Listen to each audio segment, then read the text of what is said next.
en esta investigación? Bueno, diferencio muy bien el caso Lavallato, que es un escándalo continental y además un escándalo de corrupción gravísimo. No el más grande que ha tenido el Perú, que ha habido mucho mayores, pero que ha comprometido hasta ahora por declaraciones claras dos expresidentes de la República, y eso es gravísimo.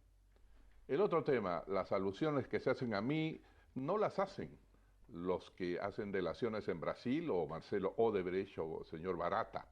Las hacen analistas, periodistas y adversarios. Y entonces hay que buscar si el señor Dirceu, un exministro de Lula, vino a visitar. Ahí está la clave. Pero vino, según se sabe, con una empresa que al final no hizo ningún negocio y que ante el Tribunal Federal declaró enfáticamente en Brasil y bajo juramento: no he pagado nada a nadie porque no hice ningún negocio. Y el segundo tema, vinculaciones forzadas, especulaciones reales, como ha dicho alguien, son las de existe un AG. Sí. Yo me he dado el trabajo de buscar solamente esa parte de las agendas del señor Odebrecht y he descubierto que hay 37 AGs en todas partes del mundo. Bueno, como yo no he estado allí, imagino que se trata de otra gente. Y nosotros nada tuvimos que ver con el famoso proyecto Olmos que fue firmado antes de mi gobierno. Bueno, pero si no fue usted el AG señalado en la anotación 37, este relatorio de la Policía Judicial brasileña, ¿quién es? Porque evidentemente estamos hablando de Olmos. Bueno, usted puede tomar un avión y preguntarle al señor Marcelo Odebrecht, pero no invierta los temas y diga, porque aparece un inicial que podría parecerse a la suya, tengo que decirle quién es.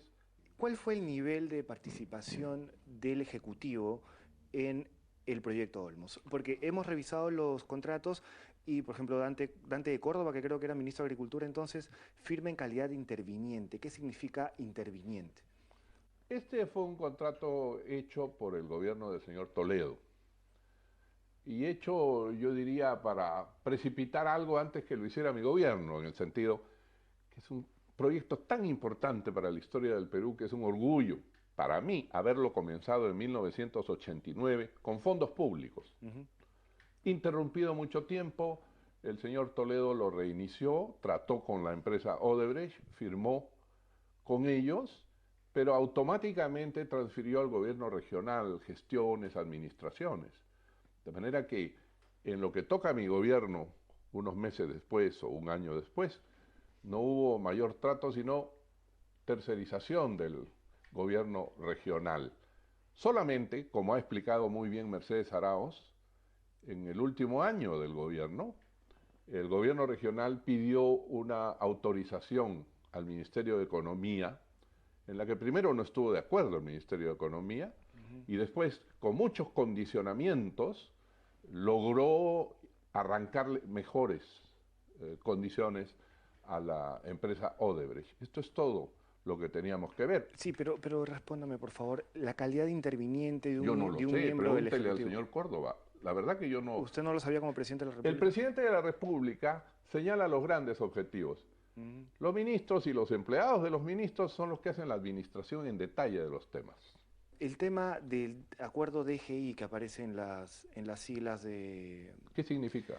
Bueno, según la Policía Federal son anotaciones que harían, es una sigla que digamos da a entender que hay un soborno o un pago y que bueno, figura debajo de la anotación AG Sí, Olmos. 27 líneas más, No, más está abajo. inmediatamente debajo de... 27 líneas más abajo, con su perdón. 27 líneas más abajo de donde aparece el supuesto nombre AG. Aquí lo tengo justamente porque me han preguntado ayer tantas veces eso, que aquí aparece el famoso AG. Y aquí está acuerdo de GI. No, señor, aquí está acuerdo de GI. No, pero ¿dónde dice? No le estoy preguntando esto. Le estoy preguntando esto. No, acuerdo de GI. Bueno, pregúntale usted a Marcelo Odebrecht y espere acuerdo en de junio. GI señala claramente, se observa que el empleo de la sigla DGI por Marcelo Odebrecht en la adopción del celular de su propiedad fue utilizado por su grupo empresarial para hacer referencia a pagos ilícitos efectuados al margen de la cantidad. ¿Un pago ilícito a Alan García? Se lo estoy preguntando. No, yo le rechazo absolutamente eso y lo emplazo a que en junio me diga usted lo mismo, cuando todo lo que se ha declarado en Brasil sea público. Sí, presidente García, pero yo no le estoy diciendo que usted es la persona que Yo ha no recibido ese entonces dinero. no me lo pregunte a mí. Pero le hago o sea, digamos, Lo que tengo que ser enfático porque el honor de las personas sí, está por encima de cualquier sí, pero está especulación dando a y entender que sí pregunta hubo un fácil. soborno en el proyecto Olmos. No lo sé, usted lo dice. Ahora, ¿cuál era la relación con el gobierno regional en ese momento en el tema Olmos? Simplemente fue el de pedir una solicitud al Ministerio de Economía para que se ampliaran estos plazos. Eso lo ha explicado muy bien Mercedes Arauz, que era ministra de Economía, y sobre los niveles de endeudamiento y sobre algún derecho que tenía el gobierno regional y la empresa para vender tierras. Eso lo trató el Ministerio de Economía. Ese no es un tema que trate el presidente, señor periodista. ¿Llegó a hablar del tema directamente con Nery Saldarriaga, que era la presidenta regional entonces? No, jamás. ¿Cuál fue su relación con Marcelo Odebrecht? Una relación con el empresario más importante que existía en el Brasil, según dicen, hay otros grandes, y que estaba dentro del gran proyecto de vincular el Perú con el Brasil. Y como el gobierno brasilero daba tanta importancia a la penetración y presencia de sus empresas, pues hemos tenido una relación protocolar. Estuvo en una ocasión a presentarse y lo recibí, y punto. Se lo pregunto porque en los relatorios policiales hay un correo enviado el 12 de septiembre del 2006 a Jorge Barata y a Alexandrino Alencar, entre otros funcionarios de Odebrecht, refirióse a una visita que él precisamente realiza en esos momentos acá a Perú, y él señala: Alex, la semana que viene me encontraré con el presidente del Perú, Alan García, con quien tenemos una larga relación de confianza desde su primer mandato como presidente. Pero el señor Marcelo Odebrecht es lo que no era aún, me parece. Le comento el correo, sí. le comento el correo Es y luego sí. lo hablamos. Luego dice: actualmente tenemos en el Perú a uno de nuestros principales mercados con más de 1.5 billones de dólares en obras públicas y privadas. Frente al interés que Alan García ha demostrado en fortalecer su relación con el Brasil y específicamente con el presidente Lula, sería importante verificar con nuestro amigo si existe algún mensaje u orientación por parte del presidente Lula para mi conversación con Alan García. ¿Qué tenía que hacer Marcelo Odebrecht entre usted y Lula da Silva? Pero es un empresario importantísimo de Brasil. En principio creo que no se realizó ninguna entrevista. Yo lo conocí ya siendo presidente. Pero él estuvo en Lima en esas fechas. No creo que en ese momento no hubo ni habrá ningún testimonio de que hubo reunión. Tendría el propósito de ver al presidente electo, si era electo yo en ese momento. Pero como él dice, tenían un paquete de inversiones de 1.500 millones muy anterior a mi gobierno. Y a usted me dice que fue presidente de la República, que tenía que atender a los empresarios foráneos. No solo atender, los invitaba a venir. Ok, ¿y cómo toma usted el hecho de que esos empresarios que usted invitaba a venir son ahora comprobados corruptos? Bueno, no todos. Pero estamos hablando de los brasileños. Sí, pues, pero los empresarios que invitaba a venir, dice usted, no todos. Han venido empresarios de todo el mundo. El presidente del France vino respondiendo a una carta de invitación que le hice y estableció 2 vuelos al Perú después de muchos años por esa carta. Y no me dio ni un pasaje, ¿eh? De manera que no hay que estar presumiendo esas cosas. Aparece actos de corrupción de una empresa que lo ha hecho en Panamá, en Ecuador, en Colombia, en todas partes, pues condenable, que sea sancionada aquí y allá, pero eso, ¿qué tiene que ver? Yo conozco su corazón, me anticipo a lo que usted puede hacer en el futuro. Ahora dígame, usted viajó el 17 de septiembre del 2008 a Brasil, a la Expo Brasil. Tengo entendido que eso no irrogó ningún gasto para el Estado. ¿Quién solventó ese viaje? Como no vaya a irrogar ningún gasto cuando es el presidente viaja. Es lo que se señala, que no demandó el presidente del Perú siempre salió en el avión presidencial o en vuelo comercial pagado por la Cancillería. Para Expo Brasil no hubo ningún gasto por parte de empresa brasileña alguna. Que yo sepa, no. Ninguno. ¿Qué cosa es el gasto de un pasaje de avión y la estadía, y del hotel? La estadía. ¿Usted qué cosa cree? Que yo llevo una... Yo he viajado siempre con mi canciller, el señor García Belaunde, y comprábamos pasajes en Económica. Nos hacían el upgrade las Sí, empresas. pero la pregunta es muy puntual. ¿Las empresas brasileñas pagaron ese viaje? Y la respuesta es muy puntual. ¿Cómo le van a pagar al presidente del Perú? ¿Usted qué cree? Yo tengo orgullo. ¿Por qué cree que José Dirceu lo llama como testigo en el proceso que tuvo en Brasil? Porque quería demostrar que él no vino a pagar ninguna coima, como lo ha establecido, como lo ha declarado el señor Acevedo allá. Aquí hay unos portales de adversarios semicomunistas que siempre inventan cosas y lanzan, y los periódicos reproducen. Pero entonces dijeron, vino Dirceu vino con una empresa en energía. Galbao, Engenaria y Engevix. Muy bien. Ahora, Dirceu, ¿por qué? Porque Dirceu seguramente usaba el pasado político importantísimo que tuvo al lado de Lula para presentar empresas, era un relacionista público. Pero lo cierto es que en esas declaraciones siempre aparece un nombre recurrente, Zaida Sisson. Zaida Sisson... Es una señora brasilera que era esposa de una persona que había sido ministro en el primer gobierno. Ella también declaró en su canal que las famosas empresas que la contrataron como relacionista pública en el Perú no hicieron negocio.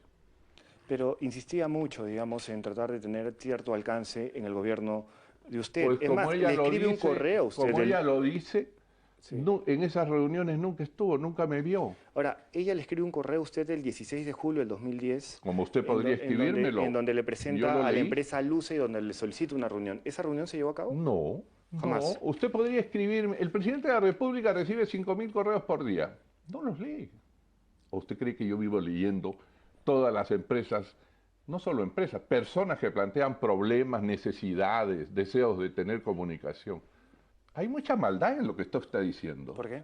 Porque insinúa cosas yo que no las personas nada, escuchan. Le estoy haciendo una pregunta no, concreta. Entonces le respondo, mire usted la entrada de Palacio, mire usted el diario de Palacio y verá que no hay tal empresa Luce. Alusa. No lo sé. Y en segundo lugar, verifique usted los discos duros de Palacio y verá que primero nunca me llegó eso y segundo seguramente ni le contestaron. En algún momento de estos meses, conocido los casos de la línea 1 del Metro de Lima, Jorge Cubo Hidalgo, Edwin Luyo, ¿ha habido un momento en el que usted ha dicho, ok, no tengo quizás una responsabilidad o una atribución judicial, penal, pero sí, pues sí me cae una responsabilidad política? ¿La asume usted? No, escúcheme una cosa.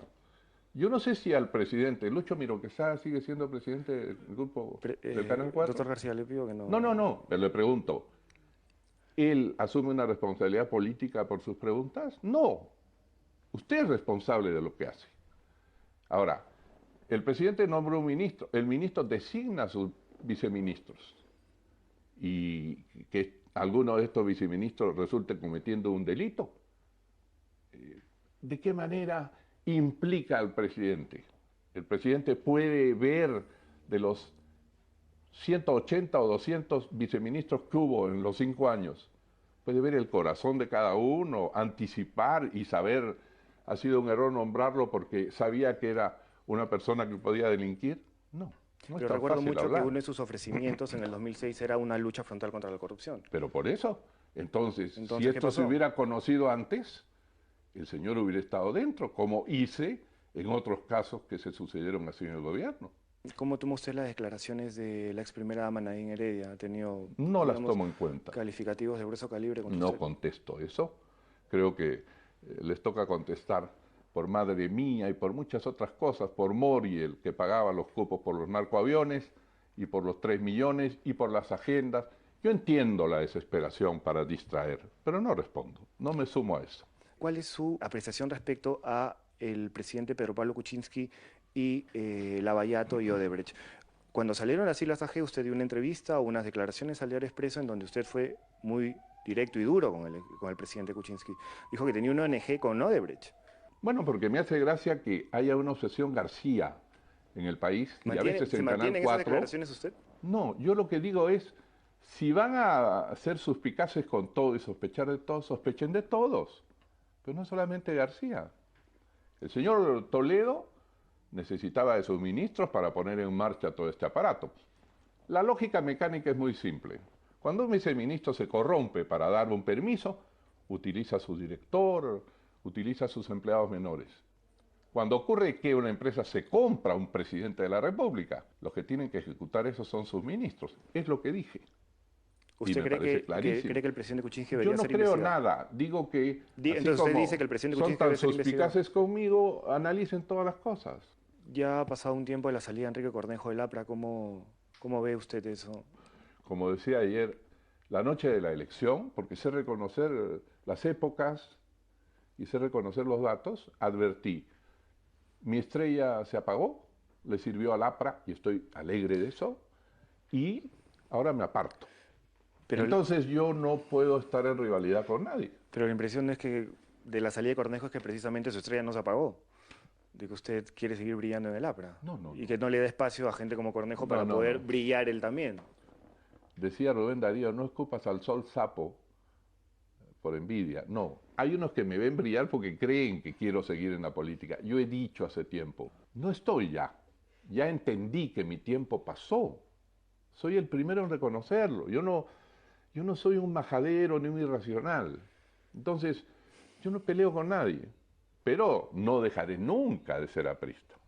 Lo veo muy seguro de que el tema Odebrecht le va a pasar por el costadito nomás. Ayer me preguntaron, ¿qué pasará con el huracán Odebrecht? ¿Pasará al costado? ¿Pasará al costado? Y usted una vez más saldrá indemne de eso. Para cólera de mis adversarios, la desesperación de los que botan espuma porque dicen, ¿cuándo viene Alan García a este lío? Nada más. Bueno, presidente, muchas gracias. No, gracias a usted. Yo estoy en falta con unos señores. Hasta luego. Hasta luego. ¿Cuándo vuelve a Perú? No, cuando vuelvo a Madrid, a fin de esta semana. O sea, al fin de después del Día de la Madre.